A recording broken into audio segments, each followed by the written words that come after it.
Yeah, that's me. I've amassed thousands of hours into Rocket League, practicing, researching, and climbing the ranks, learning everything the hard way. My goal is to make your improvement journey easier and quicker. I also do my best to prevent you from ending up like this guy.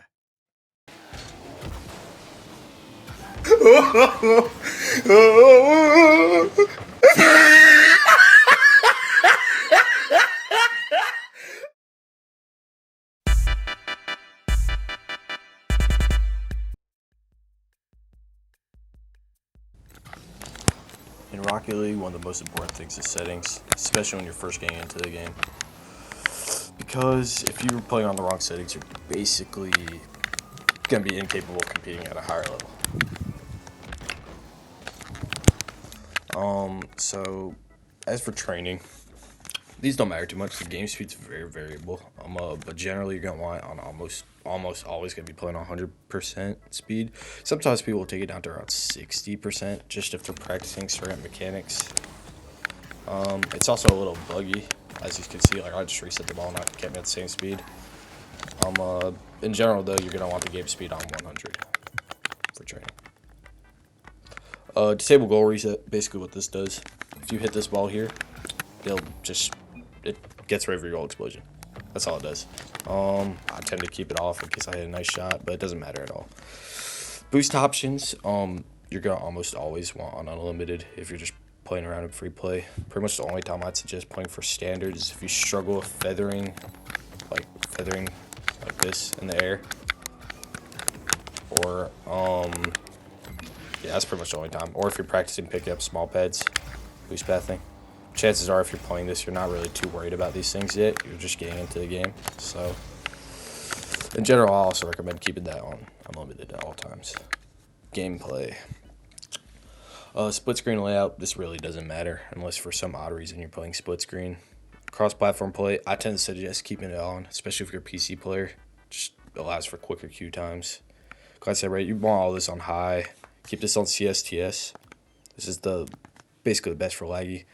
Competitive divisions and competitive ranks, those are just personal preference. I like to keep them on. Force default team colors can be useful maybe if you're colorblind, situations like that. Game stat display level, this is personal preference. I just like no stats. I think it's the cleanest. All these are personalized here too. Camera settings. This is where it starts to get very important. There's lots of different camera settings. In general, you're gonna always have camera shake turned off. Field of view is pretty much always gonna be from 107 to 110. Most people tend to run 110 FOV. It's my personal preference. Distance, you're generally gonna have this 260 to 280. I like 270. Height, once again, all these are variable. 90 to 120 is pretty average. I like 110. As for angle, -3. Pretty much -4 to -2 is where most people are. I like -3 the best. Stiffness. Okay, so this is the first one. It's a little bit hard to explain. Basically, it just feels how tightly the ball is. I keep it on 0.35. Like for example, if I'm flying around here, you see how loose my camera is. It's very loose. Whereas if I go to a really high stiffness, as some pro players like or ex-pro players like Lethmere, it's kind of gluey. You can go both routes on here. A lot of people who tend to be more into the freestyle scene like a lower stiffness. And some like really weird ones players like a high stiffness like this. I mean, I shouldn't say really weird, but it's very, very high. In general, I'd recommend keep it somewhere in the middle. If you want to just take my settings, 0.35. Swivel speed, all this really has to do with is if you swing your camera around with the right stick. So that's personal preference. Transition speed, this is about like the position between ball cam and car cam. It doesn't really matter what you keep it on. I will say I recommend keeping it above 1 and 100% below 2, because this is just, it's teleportation. It's just gonna mess with your head. I personally like 1.5. Demo transition time, this is when you get demolished, how fast it'll take you to that side of the camera. Invert swivel, I'm not fully sure what this does. I just suggest keeping it off. Controls. Okay, so steering and aerial sensitivity. You can run these on, this is a personal preference thing. I suggest 1.5, especially if you're starting out. I would never suggest going above 2.3, but you must always keep your sensitivities on the exact same, the two sensitivities. Controller dead zone. This has to affect like how far you move your left stick from the center to steer and move in the air. If you're playing competitive Rocket League, which is what most of you will be, you're gonna want it from like 0.06 to 0.12 maybe. I recommend 0.07. It's a good way. Dodge dead zone. If you're also once again competitive, that's what these settings are built for. You're gonna want it at least about 0.5 to 0.8. It's totally free. You can pick it. I suggest 0.55 because they're my personal settings. So for here, controller vibration must always be off. That'll mess with you. Ball cam mode, you definitely want to toggle. And the rest of these don't matter unless you play on keyboard or mouse. Okay. Now the bindings. These are very variable. I'll put up some pro player bindings on screen to show there's different examples. Consistency within all of them are drive and reverse on the same buttons. Jumps normally the same. Focus on ball cam, same thing. And the rest is where we start to get variables. So I'll give you my settings.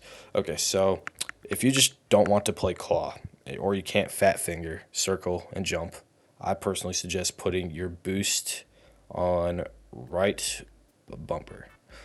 Because that allows you to do it with your index finger while you're moving. Power slide. This is basically drifting. I suggest keep it on the left bumper. Once again, if you're using different settings, you might want it on square. That's the default.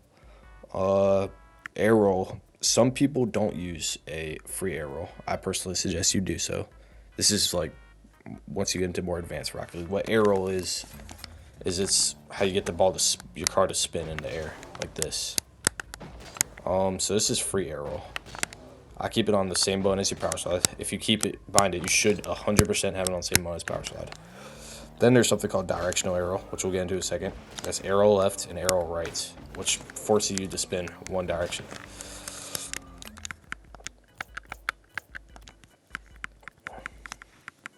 Rear view camera, just put on a button that you can access because it's actually pretty useful. Definitely want it. Don't mess with the air steer or air pitch. Okay, air roll. I personally don't think that a beginner should set their minds to what mine are. I think that if you're just getting into it and you want these settings, either take a more normal way. Some people like to use their bumpers for air roll. I would suggest arrow right on circle and arrow left on square. Now, if you want to, you can just straight up rip my binds and put arrow left on left trigger and arrow right on square. The reason I'm saying this is hard is because if you're reversing and you forget to let go, you'll just spin the air, like I've gotten used to it. Yeah, I changed my binds for a reason because I felt it was more optimal for me. But I would actually suggest putting your arrow left on square and your arrow right on circle.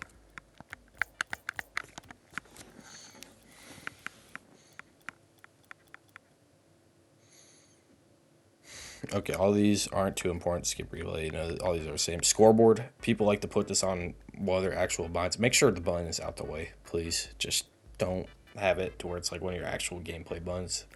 Blocks your vision, not good. None of these really matter. These are all personal preference here.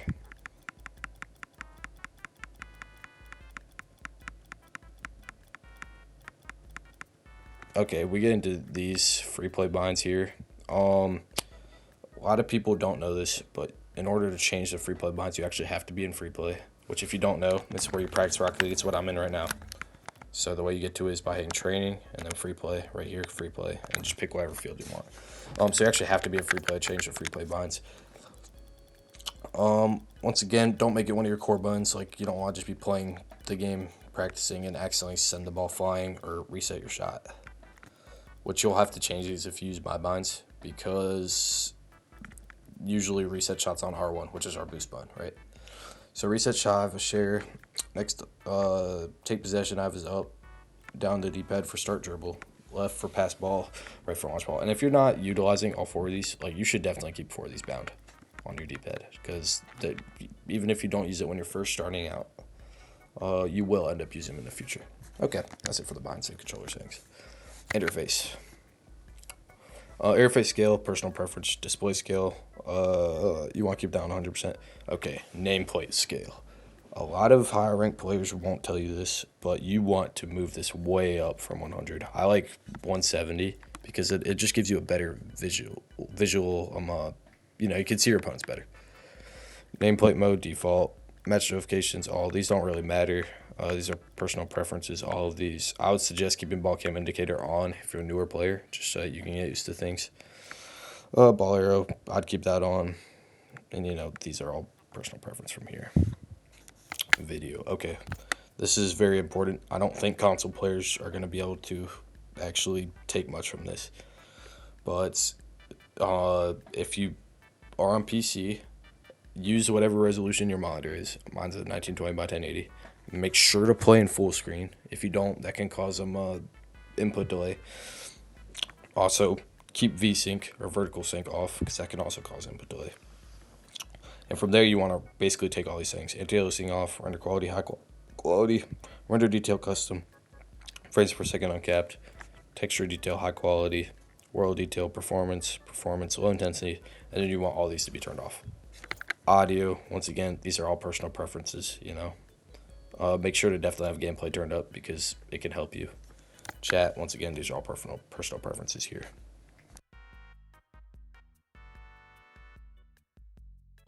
We're going to come to Bakkesmod.com. We're going to hit download now. It's totally safe. You don't have to trust me, but I've been using it for years. And that's a nice thing to me. Hit download now. Click here to download. Here's a beginner's guide if you don't understand it. We're going to install it, whatever folder you want to install it to, Then, once it's installed, right, we're going to come up to it. Click show in folder. Gonna do this. Gonna take it to our folder. Gonna open it by double clicking, right?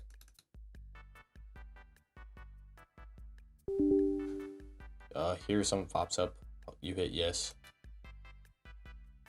and then from here you would just click yes if you have Rocket League open. You just follow through the rest of the steps. I already have it installed, and it would mess up my thing if I tried to reinstall it, so I'm not going to. But from here, it's pretty much self-explanatory. Okay, if you're not familiar with Bakkesmod, you hit F2 to launch it, and you should be put on the quick settings screen here. You're pretty much never going to be messing with the quick settings here. I don't ever suggest messing with these. They're not useful whatsoever. Items. Okay, so you can use whatever items you'd like here. You just have to click enable item mods. You can get all these presets. You can make codes, make new presets, all that. Great game. Okay, so this will be used when you're in free play. You can adjust the game speed. If you're going to adjust game speed and you have the option 100% do it in Bakkesmod rather than the game setting. The gravity, I wouldn't mess with that unless you're just having fun. You can do that though. And you have the other two options, limit boost, unlimited boost, and disable boost here. Free play. You can use the free play bindings over the in-game ones. I wouldn't suggest it. I'd also suggest turning the car color flip indicator off. The only time you may want that on is, let me get this out here, is when you're trying to practice your resets, for example. Let me turn it on here. Okay, so your car will be green when you have a flip. When you don't have a flip, you'll turn pink like this. So if you're practicing something like a flip reset, right? Boom, that's how I know I got it, right? Because my car turned green. That's the only time I'd really suggest turning it on. I would suggest turn show boost usage off. It's kind of annoying. I like the stadium colors, but it's personal preference. Normal car color, personal preference. Higher ranked players oftentimes use unlimited flips. I do a lot. But I'd say if you're a lower ranked player, I wouldn't suggest it. It can build bad habits. Show goal score speed, personal preference, automatic limit, boost to free play. You could use it, personal preference. Custom training, not really going to be using this ever. I just like to keep the free play map on because, I enjoy it. Ranked. Okay, so if you're moving from console, you're not going to be too familiar with any of this. So MMR. MMR is what your game is like what your rank is based off of. You tend to get 9 MMR per win. But like my MMR in 2v2 here is 15-15, right? Which is about mid GC1, excuse me. So if you want to know what your MMR is, then you can turn it on. That's pretty much all that matters. You know, I like POV goal replays. I like auto say GG. That's another one. And these two I wouldn't actually suggest turning on because you can always manually save replays. You can then anonymizer. I don't really suggest using this ever unless you're going to disable the rank info or switch to quick chat mode only. That'd be the only two things I would ever use here. Maybe scoreboard info or forfeit votes because it can be tilting. Sometimes you want to avoid tilt. That's the only reason you'd ever want to use this. So never do that. It's pointless. Miscellaneous. There's just, you know, personal preference. You can look at some of the stuff here. I would never really mess with it though if you're just working on playing the game. Bindings is if you want to set keybinds for Bakkesmod things. Plugins. These will come in the very well in the future. They're pretty useful. My favorite ones are the in-game rank, joystick self-check, and then where is it? Workshop map loader. This is gonna be the most important one. I'll make another tutorial on how to install plugins in the future. But other than that, yeah, that's it. Patrons, you know, that's just people have donated to Bakkesmod. Shout out them for keeping it running because this is one of the best inventions ever made. Tools for Rocket League. And yeah, with that, you basically have the best settings at Rocket League. So that's it. Peace out.